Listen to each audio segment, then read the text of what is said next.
bahwa kuncinya tidak cukup dengan protokol kesehatan saja. Jadi Bapak Ibu dengan patuh pada protokol kesehatan itu belum cukup kalau kurang memahami sebetulnya seperti apa sih sifat tabiat COVID itu. Nah, begitu juga masyarakat umumnya. Saya mengamati belakangan ini kok tambah banyak ya kasus. Bukan saja saya kira karena mereka tidak patuh, melainkan mereka tidak patuh itu karena mereka kurang menghayati apa sebetulnya manfaat dari memakai masker. Mereka memakai masker hanya karena takut dihukum. Sebetulnya kalau mereka menghayati betul, mereka tanpa disuruh, tanpa diganjar dengan hukuman pun mestinya termotivasi untuk selalu pakai masker. Nanti kita akan lihat virus COVID ini begitu jahatnya, begitu pinternya, begitu gampangnya lolos masuk ke hidung atau mulut kita, walaupun kita pakai masker. Apalagi kalau tidak pakai masker. Jadi banyak hal yang tidak disadari karena informasi bagaimana virus itu masuk ke dalam tubuh itu kurang. Hanya katanya pakai masker kita sudah bebas, belum tentu. Hanya dengan menjaga jarak kita sudah bebas, belum tentu. Apalagi terhadap kelompok lansia. Saya harus katakan bahwa lansia ini sangat beresiko. Sekali lagi, sangat beresiko. Saya sedih teman-teman dekat saya, tetangga saya, orang yang saya kenal, yang mereka betul patuh dengan protokol, tapi mereka kena juga. Nah, pada kesempatan ini barangkali saya akan coba lebih detail ya, mengenali supaya Bapak Ibu lebih paham bahwa COVID ini sebetulnya sangat cerdik ya, sangat cerdik. Itu makanya di mana-mana dunia orang-orang yang terkenal, orang-orang yang punya harta, punya kekuasaan, itu menjadi tidak ada artinya di depan COVID. Ya, mereka dengan gampang terenggut nyawanya. Belum lama ini konglomerat, seorang konglomerat juga kena, artis, selebritis, jadi tidak pilih siapapun. Jadi saya harus katakan bahwa nasib kesehatan kita sampai terkena atau tidak COVID itu tergantung kita masing-masing. Tidak ditentukan oleh seberapa ketat pemerintah, seberapa baik layanan kesehatan, tapi kalau kita kurang waspada, ya saya katakan waspada bukan takut ya, yang salah itu takut, tapi kita harus lebih waspada kalau kita tahu banyak. Mungkin yang kita tahu belum terlalu banyak tentang COVID, sehingga kita sedikit bisa lalai, bisa lengah, ya sekali-sekali kita kumpul lah ulang tahun, arisan, ya, atau makan bersama. Saya kira hal seperti itu yang mestinya kita tunda. Ya, kita mulai dengan, tolong slide pertama.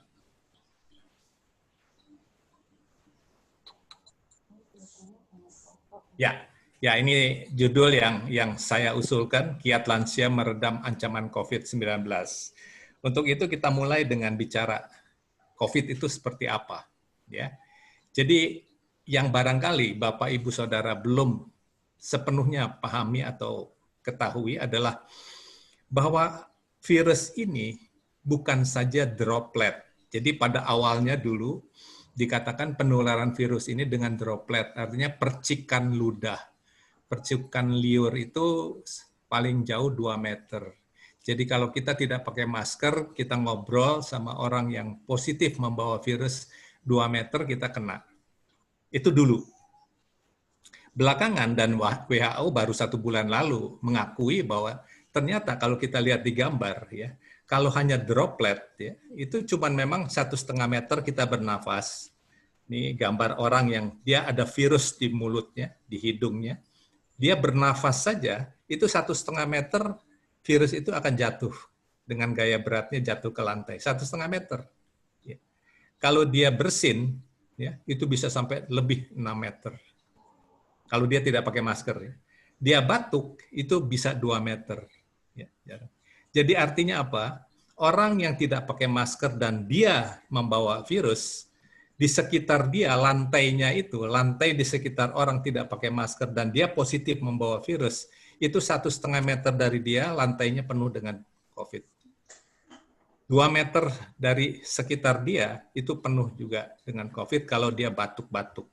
Atau dia bersin itu sejauh radius 6 meter, itu lantai penuh. Nah ini barangkali yang belum semua masyarakat tahu bahwa lantai itu ternyata terbanyak jumlah COVID-nya. Itu juga alasan kenapa di rumah sakit di Wuhan dulu pertama kali COVID ditemukan, itu lantai rumah sakit itu betul-betul banjir dengan virus tanpa bisa kita lihat. Jadi orang yang menginjakan kaki di sekitar rumah sakit atau di sekitar orang yang tidak pakai masker, dan kita tahu sekarang di luar rumah itu kan banyak orang-orang yang kita tidak tahu dia bawa virus atau tidak, tapi kalau dia nafas saja itu virusnya udah menyebar sekitar 1,5 meter dia. Kalau kita di terminal, di stasiun, atau di mall, kita berdekatan dengan orang yang tidak pakai masker dan dia positif membawa virusnya, 1,5 meter dari dia kita akan terpapar, kita akan tertular. Jadi begitu bahayanya orang tidak pakai masker kalau dia ternyata membawa virus COVID. Nah, yang lebih menakutkan bukan saja droplet, tetapi yang disebut aerosols. Ya, kita lihat aerosols. Aerosol itu serbuk-serbuk dari yang keluar dari mulut dan hidung, yang lebih halus ukurannya dari sekedar percikan ludah. Ya, yang tadi kita ceritakan itu percikan ludah, droplet. Tapi ternyata ada serbuk yang bisa melayang di udara, yang ukurannya sangat kecil, kurang dari 10 mikron, dan dia bisa lebih dari 10 meter. Bukan saja jauhnya, tapi berterbangan bisa 2-3 meter di udara. Nah, ini yang sangat berbahaya. Ini yang menentukan mengapa kalau kita beribadah, mengapa kalau kita kumpul di ruangan tertutup, di bar, di restoran, ya, di gym, ya, kalau latihan gym misalnya, itu menjadi sangat berbahaya karena aerosol ini. Termasuk kalau di pesawat udara. Karena aerosol ini bisa lebih dari 10 meter kalau orang itu tidak pakai masker. Ya. Nanti kita akan cerita bagaimana kalau pakai masker. Jadi aerosol ini yang barangkali masyarakat kebanyakan kurang memahami sehingga tidak menghayati, sekali-sekali kita buka ya, masker kita waktu kita makan, waktu kita ngobrol. Masyarakat kita cenderung suka ngobrol. Ya. Dokter-dokter, kenapa tenaga kesehatan di Indonesia banyak sekali jadi korban? Saya menduga alat pelindung dirinya itu bagus, ketat, ya, topi, ya, masker, kacamata, pakaian itu ketat. Tapi begitu dia istirahat berarti buka masker, makan bersama, mengobrol, di situ penularan terjadi. Kenapa bisa penularan? Virus COVID-nya itu udah nempel di bajunya, nempel di tangan, sarung tangannya, nempel di seluruh badan. Nah, ketika dia buka, itu berterbangan itu COVID-nya. Jadi apalagi ngobrol. Ketika ngobrol, dibuka maskernya, jadi virus yang berterbangan dari sarung tangan, dari pakaian, itu terhirup oleh masing-masing yang ketika itu makan bersama, ngobrol bersama. Jadi tenaga kesehatan bukan waktu dia bekerja.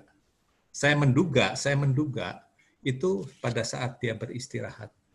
Pada saat mereka duduk makan bersama, ngobrol, pada saat itu penularan terjadi. Begitu juga sekarang orang yang senang bersepeda. Bersepeda rame-rame, saat bersepeda it's okay, ya. Semua pakai pelindung. Begitu beristirahat, buka masker, ngobrol, atau makan bersama, di situ penularan terjadi. Fakta ini sudah banyak terjadi.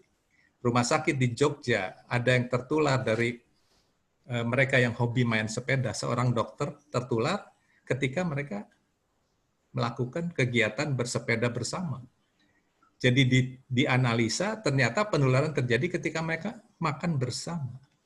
Jadi hati-hati makan bersama.